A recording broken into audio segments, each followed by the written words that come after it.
यहाँ इस किस्से को दोहरा कर सिर्फ ये बताना मकसूद था कि जरा सी गफलत बड़े से बड़े तजर्बेकार और निडर शिकारी के लिए हलाकत का बाइस बन जाती है।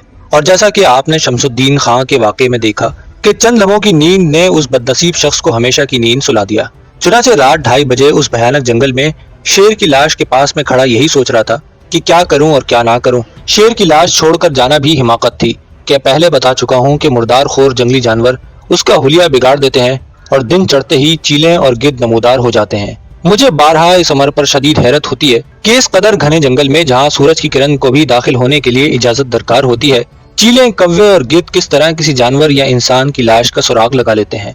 आंख के अलावा कोई और पुरस्कार हिस्स भी कुदरत ने इन परिंदों को अता कर रखी है जिसका अता पता अभी तक इंसान नहीं लगा सका।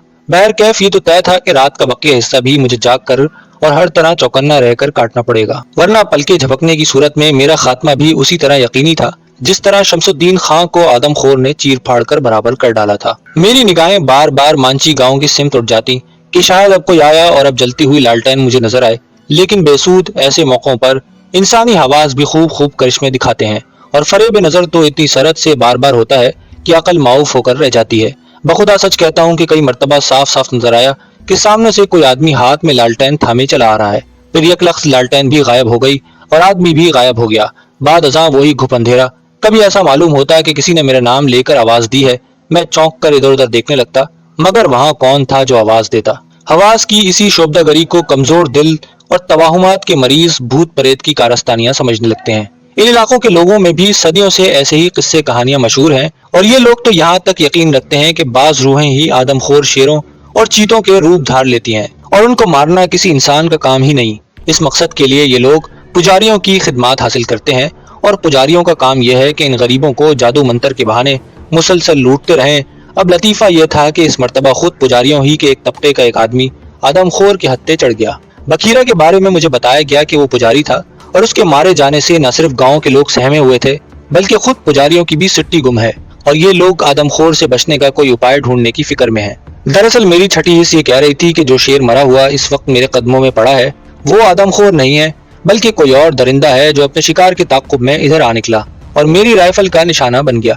मुझे ये एहसास भी शिद्दत से हो रहा था कि असल आदमखोर यहीं कहीं मौजूद है और सारी कार्रवाई देख रहा है। सुनसान और खतरनाक जंगल में ये तसव्वुर किस कदर रूह फरसा साबित होता है उसे वो साहिबान हरगिज नहीं समझ पाएंगे जो गर्म बिस्तरों में दुबक कर शिकार की कहानियां और होलनाक किस्म के वाकयात सुनते हैं। इसी तरह शेर की हैबत का सही अंदाजा चिड़ियाघर में भी नहीं हो सकता। लोहे के जाल में बंद जंगल का शेर इधर से उधर बेचैनी के आलम में फिरता रहता है। उसमें और एक हकीर सी बिल्ली में कोई फर्क महसूस नहीं किया जा सकता, लेकिन जंगल में इस दरिंदे को आजादाना घूमते फिरते देखना कुछ और ही मजे की चीज है। हकीकत यह है कि अच्छे अच्छों के पसीने छूट जाते हैं। यहाँ एक निडर शख्स का वाकया मुझे बेख्तियार याद आता है। इससे पता चल सकता है कि जंगल में शेर की दहशत क्या होती है।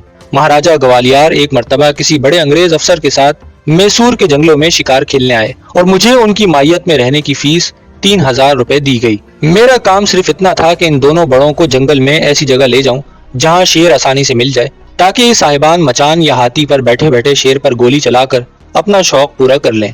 मैंने जंगल में मुख्तलिफ मकामात पर 10-12 बछड़े और बकरियां वगैरह बंधवा दी ताकि दरिंदा जल्द अपना शिकार मार ले और हम उसके ताकुब में निकल खड़े हों। एक दिन दोपहर के वक्त मुखबर ने इत्तला दी कि फला मकाम पर शेर ने एक भैंसे को मार गिराया। मैं जल्दी से महाराजा और अंग्रेज बहादुर को उस मकाम पर ले गया। झाड़ियों के अंदर भैंसे की लाश पड़ी थी और जिस दरख्त से उसे बांधा गया था वो उन झाड़ियों से 100 गज तो यकीनन दूर होगा, लेकिन शेर की ताकत का आलम देखिए कि वो उस भैंसे को घसीट कर झाड़ियों तक यूं ले गया जैसे किसी खरगोश को लाया हो। दरख्त से लेकर झाड़ियों तक भैंसे की खून की लंबी बलखाती लकीर साफ नजर आ रही थी। शेर उस वक्त तक झाड़ियों में छुपा हुआ था और उसकी वजह यह थी कि अभी वो भैंसे के गोश्त से अपना पेट भरने भी ना पाया था कि हम लोग वहां पहुंच गए। चुनाचे शेर ने अपनी मौजूदगी का सबूत यूं दिया कि इजहार नाराजगी के तौर पर हल्की आवाज में गुर्राया। ये गुर्राना इस बात की अलामत थी कि वो इस इलाके में और अपने मारे हुए शिकार के आसपास किसी और की मौजूदगी को पसंद नहीं करता। शेर की गुर्राहट सुनते ही महाराजा साहब और साहब बहादुर ने अपनी अपनी राइफलें तान ली, मगर मैं ये देख रहा था कि महाराजा के हाथ बुरी तरह कांप रहे हैं और ऐसी ही हालत साहब बहादुर की थी। वो टिकटिकी बांधे यूं झाड़ियों की तरफ घूर रहे थे कि उनका दहाना खुला था। शेर दोबारा जरा ऊंची आवाज में गुर्राया। इसका मतलब यह था कि फौरन यहाँ से दफा हो जाओ वरना तुम्हारी खैर नहीं। गुर्राने के फौरन बाद वो झाड़ियों के अंदर ही अंदर चलता हुआ परे हटने लगा। मुझे उस वक्त शेर साफ नजर आ रहा था میں نے چیخ کر مہاراجا سے کہا فائر کیجیے، مگر مہاراجا بے حس و حرکت ہاتھی پر بیٹھے رہے، رائفل بدستور ہاتھ میں ہے اور گولی نہیں چلاتے۔ تب میں نے صاحب بہادر کو غیرت دلائی، اپنی اور ان کی مادری زبان میں چلا کر خبردار کیا اور شیر پر فائر کرنے کی تلقین کی، لیکن معلوم ہوا کہ صاحب بہادر تو مہاراجا سے بھی گئے گزرے ہیں۔ ایسا لگتا تھا جیسے کسی نے ان پر جادو کر دیا ہو۔ اس دوران میں شیر جھاڑیوں کے اندر ہی اندر چلتا ہوا جنگل کے اندرونی حصے میں غائب ہو گیا۔ شیر کے جاتے ہی یہ دونوں آدمی اس طرح ہوشیار اور بیدار ہو گئے جیسے پہلے گہری نیند میں سو رہے تھے۔ میں نے کہا شیر کو آپ نے نکل جانے دیا، گولی کیوں نہیں چلائی؟ جواب میں کہا گیا کہ شیر دکھائی نہیں، گولی کس پر چلاتے؟ اس جواب پر میرا خون کھول گیا، لیکن خاموشی کے سوا کوئی چارہ بھی نہ تھا۔ میں انہیں گھما پھرا کر پھر ایسے مقام پر لے گیا جہاں وہی شیر دوبارہ نظر آیا، پھر ان صاحبان کو فائر پر متوجہ کیا، مگر توبہ کیجیے دونوں اس طرح بت بن گئے جیسے جسم میں جان ہی نہیں۔ میں ان کی حالت پر سخت تعجب کر رہا تھا اور شرم بھی آ رہی تھی۔ قصہ مختصر یہ کہ آخر میں دونوں نے اقرار کر لیا کہ شیر پر نگاہ پڑتے ہی ان پر دہشت چھا جاتی اور کوشش کے باوجود وہ فائر نہیں کر پاتے۔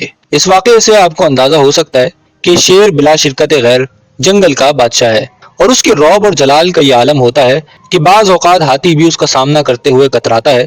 بہرحال مجھے اپنی چھٹی حص پر پورا اعتماد تھا اور میں نے ساری قوت ارادی بروئے کار لا کر مصمم ارادہ کر لیا کہ نیند کو اپنے اوپر حاوی نہیں ہونے دوں گا۔ یہ طے کر کے میں اسی درخت کے تنے سے پیٹ لگا کر بیٹھ گیا۔ صبح کا اجالا پھیلنے میں ابھی خاصی دیر تھی۔ چونکہ مجھے آدم خور سے اس وقت دو ہاتھ نہیں کرنے تھے، اس لیے ایسی حرکت ضروری تھی جس سے وہ یہ سمجھے کہ میں اپنی جگہ ہوشیار اور خبردار ہوں اور وہ مجھ پر اچانک حملہ نہیں کر سکے۔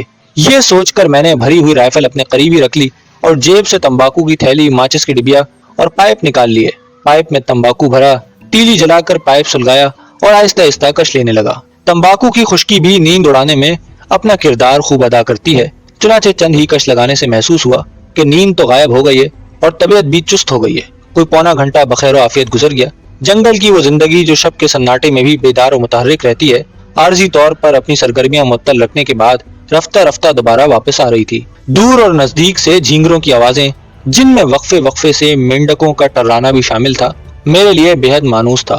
گاہے گاہے گھاس میں کسی ٹڈے کا پھدکنا، کچھ فاصلے پر درخت کی کسی شاخ سے لپٹے ہوئے سخت زہریلے سانپ کی سیٹی نما پھنکار جو بدن کے رونگٹے کھڑے کر دیتی ہے، جھاڑیوں میں سرسراتے ہوئے حشرات الارض، ان میں چھپے ہوئے جنگلی چوہے، ان چوہوں کی بھاگ دوڑ، پھر کسی آوارہ گیدڑ کی آمد اور جنگل کا سناٹا چیرتی ہوئی الو کی بھیانک آواز۔ وادیوں میں بندروں کی اچھل پھاند اور مسلسل چڑچڑ۔ میں پہلے بھی اس زندگی کا احوال بتا چکا ہوں۔ ایک ایسے شخص کے لیے جو دن رات جنگل میں رہتا ہو، اس زندگی سے مانوس ہو جانا کچھ زیادہ دشوار نہیں ہوتا۔ تمام جاندار اور بے جان چیزیں اپنے اپنے لہجے اور زبان میں پل پل کی خبریں دیتی رہتی ہیں۔ یہ اور بات ہے کہ ہر کس و ناکس کے ذہن میں ان پرسرار اشاروں کا مفہوم نہیں سما سکتا۔ پائپ پیتے پیتے دفتن میرے اعصاب آپ تن گئے۔ غیر شعوری طور پر میں نے پائپ منہ سے نکال کر زمین پر رکھ دیا اور آہستہ سے رائفل اٹھا لی۔ اس تمام عرصے میں میری نگاہیں کچھ فاصلے پر پڑی ہوئی شیر کی لاش کا جائزہ لیتی رہیں۔ بظاہر وہاں کوئی نہ تھا، تاہم میں نے دیکھا کہ ایک مدھم سا سایہ پلک جھپکائے بغیر مجھے گھور رہا ہے۔ ایک ثانیے کے لیے خیال آیا کہ شاید پھر فریب نظر کا شکار ہو رہا ہوں، مگر یہ فریب نظر ہرگز نہیں تھا۔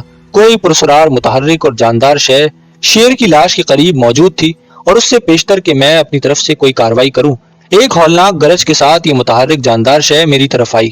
رائفل کی نالی پر لگی ہوئی ٹارچ نہ جانے آپ کیسے روشن ہو گئی، اور میں اتنے برس بعد آج بھی یہ واقعہ جب قلم کے حوالے کر رہا ہوں، یہ سوچ کر حیران رہ جاتا ہوں کہ وہ کون سی غیبی قوت تھی جس نے اس وقت میری جان بچائی اور ٹارچ روشن کر دی۔ کیا آپ یقین کریں گے کہ ٹارچ کی تیز روشنی میں اپنے سے صرف 50 فٹ کے فاصلے پر میں نے ایک قوی الہیکل شیرنی کو کھڑے پایا۔ اس کی آنکھیں ٹارچ کی روشنی میں ستاروں کی مانند چمک رہی تھی۔ آنے واحد میں میری انگلی نے رائفل کا ٹریگر نشانہ لیے بغیر دبا دیا۔ فائر کا دھماکہ ہوا اور شیرنی بری طرح دھاڑتی ہوئی جنگل میں غائب ہو گئی۔ دوسرا فائر کرنے کی مجھ میں ہمت نہ تھی۔ اگر شیرنی بھاگنے میں دیر نہ کرتی اور سیدھی میری طرف آتی تو میں کسی قسم کی مزاحمت کی قابل نہ تھا۔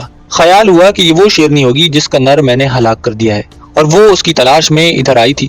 ہو سکتا ہے اس کے بچے بھی اس جنگل میں یا پہاڑ کے دامن میں کہیں اپنے باپ کا انتظار کر رہے ہوں جو کبھی واپس نہیں آئے گا۔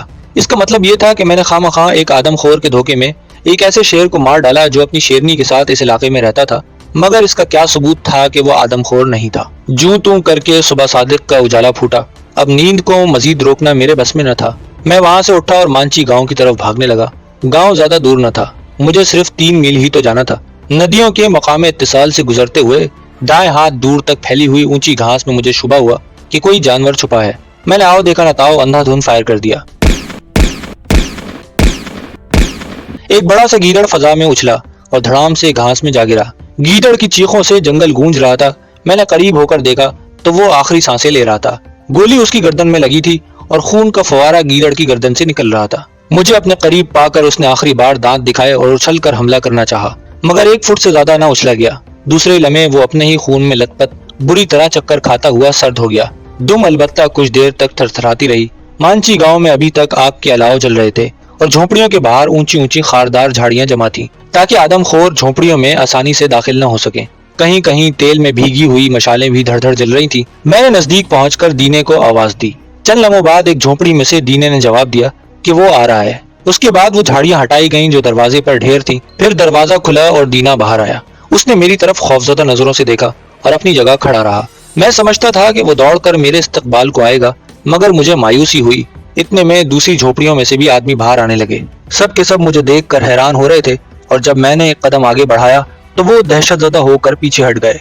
मैं उन लोगों के तवाहुमात और कमजोर अकायद से खूब आगाह था, इसलिए बुरा मानने की कोई वजह भी न थी।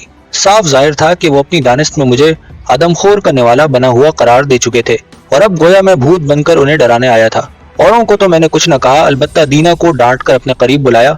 मैंने कहा, दीना तुम एक बहादुर और अच्छे मुसलमान हो, क्या तुम भी इन हिंदुओं की तरह भूत प्रेत के चक्कर में गिरफ्तार हो?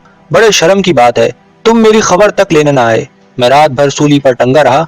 चलो चलकर उस शेर को उठा लाओ जो मारा जा चुका है। ये सुनते ही सबने खुशी के नारे लगाए और जंगल की तरफ दौड़ पड़े। मैंने उन्हें रोका और बताया कि बेएहतियाती से काम न लो, हो सकता है जो शेर मारा गया है वो आदमखोर न हो। दिन की रोशनी में मुझे उसका अच्छी तरह जायजा लेना है। आदमखोर के मुंह से एक खास किस्म की बदबू आया करती है, जिससे पता चल जाता है कि उसने आदमी का गोश्त और खून अभी चखा है या नहीं। उसके अलावा आदमखोर की खाल का रंग भी किसी कदर बदल जाता है। बहरहाल ये दूसरी अलामत खासे अरसे बाद नमूदार होती है, जबकि पहली अलामत से उसके आदमखोर होने या न होने का आसानी से पता चल जाता है। आदमी का कच्चा गोश्त और लहू अपना अता पता दिए बगैर नहीं छुप सकता। फिर यह भी है कि ऐसे दरिंदे के दांतों में इंसानी गोश्त और हड्डियों के बारीक बारीक टुकड़े फंसे रह जाते हैं। दरिंदा उन्हें निकालने के लिए अजीब फितरी तरीका इख्तियार करता है। फुर्सत के औकात में वो जमीन पर लेट जाता है जैसे आराम कर रहा हो और जबड़ा खोल देता है। शेर का जबड़ा खुला देखकर इधर उधर से कौवे आ जाते हैं और वो उसके नजदीक बैठकर इत्मीनान से दांतों की रीखों में से गोश्त के छोटे बड़े टुकड़े अपनी चोंचों के जरिए निकाल निकाल कर खाते हैं। वो दरिंदे से डरते हैं, न दरिंदा उन्हें डराने की कोशिश करता है। मैंने बारहा जंगल में ये मंजर देखा है और महजूज हुआ हूँ कि कौवे शेर के दांतों में खिलाल कर रहे हैं। शेर की लाश को अभी तक किसी ने नहीं छेड़ा था। 12-13 आदमियों ने उसे 2 बांसों पर रस्सियों की मदद से बांध कर लटकाया और गांव में ले आए। एक मामूली से अंदाजे के मुताबिक उसका वजन 500 पाउंड से कम ना होगा। मैंने फीते से उसकी लंबाई नापी। मालूम हुआ कि नाक से लेकर दुम के आखिरी सिरे तक 10.25 फुट है और ऊंचाई भी 2.25 फुट के लगभग थी। मैंने उसका जबड़ा खोलकर जायजा लिया। दांतों में गोश्त और हड्डियों के रेजे फंसे हुए थे। लोहे की बारीक सलाख से ये रेजे निकाले और पहली निगाह में ही पता चल गया कि ये आदमखोर नहीं है। मैंने गांव वालों से कहा कि मैं शेर की लाश अपनी गाड़ी में लदवा कर बेंगलोर लेकर जा रहा हूँ, ताकि खाल उतरवाने का बंदोबस्त करूँ, वरना लाश खराब हो जाएगी। लाश शहर छोड़कर उल्टे पांव वापस आता हूँ। इस असना में तुम लोग जंगल या नदियों के आसपास जाने की हिमाकत न करना। आदमखोर यहीं कहीं आसपास मौजूद है और यकीनन गुज़िश्ता रात की कार्रवाई पर झिल्लाया झिल्लाया फिर रहा होगा। ऐसा न हो कि तुम उसे मौका दे दो और वो फिर कोई और वारदात करने में कामयाब हो जाए। दीना को मैंने अपने साथ शहर चलने का हुक्म दिया। वाकया यही था कि अगर मैं शेर की लाश यहीं रहने देता और आदमखोर को ढूंढने में लग जाता तो ये कीमती चीज जाया हो जाती। दूसरी तरफ ये भी एहसास था कि आदमखोर की सरगर्मियों के बायस गांव के उन गरीबों की जिंदगी हर वक्त खतरे में है और अगर मैंने गफलत से काम लिया तो मजीद कई जानें आदमखोर की भेंट चढ़ सकती हैं। कहने को तो मैंने गांव वालों से कह दिया था कि जंगल का रुख ना करें, मगर उन बेचारों की जरूरियात ही ऐसी थी कि ला मोहल्ला उन्हें उधर जाना ही पड़ता था। ये लोग बिलाशुबा कुछ अरसे अपनी झोंपड़ियों में कैद रहकर गुजार सकते थे। बाज घरों में खाने पीने की चीजें भी मौजूद रहती थी, लेकिन पानी लाने के लिए बहरहाल उन्हें नदी पर जाना पड़ता था। गांव में कभी एक कुआं हुआ करता था, मगर लोगों की बेपरवाही के बायस ये कुआं भी इस हालत में न था कि हंगामी हालात में इस्तेमाल किया जा सके। मैंने इसी जरूरत के पेश नजर उन्हें समझा दिया कि अपनी औरतों को नदी पर हरगिज न भेजें। पहले ही 3 औरतें आदमखोर का शिकार बन चुकी हैं। पानी लेने के लिए अलग सुबह सूरज निकलने के फौरन बाद 10 आदमी अपने गिरोह की सूरत में नदी के करीब जाएं और पानी लेकर फौरन वापस आ जाएं। चंद आदमी टीन के कनस्तर और ढोल वगैरह अपने साथ रखें और उसे मुसलसल पीटते रहें।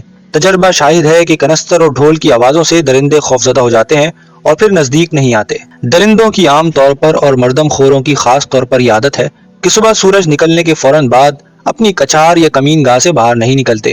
رات کے پچھلے پہر انہیں پیٹ بھرنے کے لیے شکار مل جائے تو پھر دن چڑھے تک گہری نیند سوتے رہتے ہیں، اور اگر بھوکے ہوں تب بھی صبح کے وقت ان کے لیے جنگل میں کوسوں میل گھومنا دشوار ہوتا ہے، اور یہی وقت مناسب رہتا ہے کہ لوگ اپنا پانی وغیرہ دریا اور ندی سے لے لیں۔ سورج ڈوبنے سے پہلے اور بعد کوئی تنہا شخص یا 4-5 افراد بھی جنگل میں نہ نکلیں، ورنہ یقینی بات ہے کہ آدم خور ان میں سے کسی نہ کسی کو ضرور اچک لیتا ہے۔ میں نے وقت ضائع کیے بغیر شیر کی بھاری لاش کار کی چھت پر بندھوائی، دینے کو ساتھ لیا اور تیزی سے بنگلور کی طرف روانہ ہو گیا۔ میرے سامنے 2 راستے تھے، ایک وہ کچی پگڈنڈی یا سڑک جو بانس کے جنگل کے ساتھ ساتھ چلتی ہے، اور دوسری وہ جو پہاڑیوں میں بل کھاتی اور نہایت طویل چکر کاٹتی ہوئی بنگلور تک پہنچتی ہے۔ اس سڑک سے میں کار پر آتا جاتا رہتا تھا، اور جب کار میرے پاس نہ ہوتی تو وہ سڑک چنتا جس پر بیل گاڑیاں آسانی سے سفر کر سکتی تھی۔ میں نے جلدی پہنچنے کے لیے کار کو اس کچی پگڈنڈی پر ڈال دیا اور گاڑی دھول اڑاتی ہوئی چلی جا رہی تھی۔ رفتار اگرچہ زیادہ تیز نہ تھی، تاہم راستے میں کوئی رکاوٹ نہ ہونے کے باعث مجھے توقع تھی کہ وقت ضائع نہیں ہوگا۔ گاؤں سے کوئی 3 میل دور نکلنے کے بعد میں نے گھڑی پر نگاہ ڈالی۔ دوپہر سر پر تھی اور میں اتنی عجلت میں تھا کہ ناشتہ بھی نہ کر سکا اور نہ ہوائج ضروریہ سے فراغت حاصل کی تھی۔ چنانچہ فطرت کے تقاضے پر لبیک کہتے ہوئے ایک مناسب سی جگہ میں نے گاڑی روک لی۔ دینے کو ہدایت کی کہ وہ دھیان رکھے میں چند منٹ میں آتا ہوں۔ سامنے ہی جھاڑیاں تھیں، میں انہی میں گھس گیا۔ میرا اور کار کا فاصلہ زیادہ سے زیادہ 20-22 گز ہوگا، لیکن گھنی جھاڑیاں ہونے کے سبب کار مجھے نظر نہیں آ رہی تھی۔ ابھی میں اطمینان سے بیٹھنے بھی نہ پایا تھا کہ کار کی طرف سے میں نے دینے کی لرزہ خیز چیخوں کی آواز سنی، اور اس کے فوراً بعد ہلکا سا دھماکہ ہوا جیسے کوئی شے زمین پر گری ہو۔ ایک ثانیے کے لیے میری رگوں میں خون جم گیا، پھر میں اسی حالت میں جھاڑیوں سے نکل کر کار کی طرف دوڑا، مگر وہ موذی اتنی ہی دیر میں اپنا کام دکھا چکا تھا۔ کیا دیکھتا ہوں کہ ایک زبردست شیر دینے کو اپنے جبڑے میں دبائے ایک طرف بھاگ رہا ہے۔ میں نے شیر کو للکارا، حالانکہ یہ انتہائی حماقت انگیز حرکت تھی۔ میں اس وقت قطعی تنہا تھا، میری رائفل تو کار میں ہی تھی۔ آدم خور میری اس حرکت پر مشتعل ہو کر دینے کو چھوڑتا اور مجھ پر چڑھ دوڑتا، لیکن درندے نے ایک لہجہ ٹھٹک کر گردن گھمائی، میری طرف دیکھا، دینے کی لاش جبڑے سے آزاد کر کر زمین پر ڈالی اور ہولناک آواز میں گرجا۔ میرا دل دہل گیا۔ میں نے لپک کر کار کا دروازہ کھولا جو دراصل پہلے ہی کھلا ہوا تھا، اور لپک کر رائفل اٹھائی، لیکن آدم خور کے لیے اتنی ہی مہلت بہت تھی۔ اسے جلدی سے دینے کو دوبارہ منہ میں دبایا اور جھاڑیوں میں گھس گیا۔ میں نے اندھا دھند کئی فائر کیے، مگر اب کچھ نہیں ہو سکتا تھا۔ دینے کی قضا آ چکی تھی۔ سرسری جائزے سے انکشاف ہوا کہ آدم خور گاؤں ہی سے میری کار کا تعاقب کر رہا تھا، اور جب میں نے کار روکی تو وہ بھی قریبی جھاڑیوں میں دبکا ہوا تھا۔ اب آپ اسے میری خوش بختی ہی کہیں گے کہ میں تقاضے فطرت پورا کرنے کے لیے جھاڑیوں کی طرف جا رہا تھا۔ اس وقت موذی نے مجھ پر حملہ نہیں کیا، عین ممکن ہے وہ تھوڑی دیر بعد ادھر آتا، لیکن اسی اثنا میں دینے کو کار سے باہر نکل کر جنگل کی ہوا کھانے کا خیال پیدا ہوا۔ کار کا کھلا دروازہ اسی حماقت کی نشانی تھی۔ وہ کار سے باہر نکلا اور عین ممکن ہے اسے بھی پیشاب وغیرہ نے ستایا ہو، بہرحال اس کا نکلنا تھا کہ آدم خور دبے پاؤں عقب سے آیا اور دینے کو پکڑ کر لے گیا۔ میں نے اس کے حلق سے نکلی ہوئی جو چیخ سنی وہ اس کی زندگی کی آخری چیخ تھی۔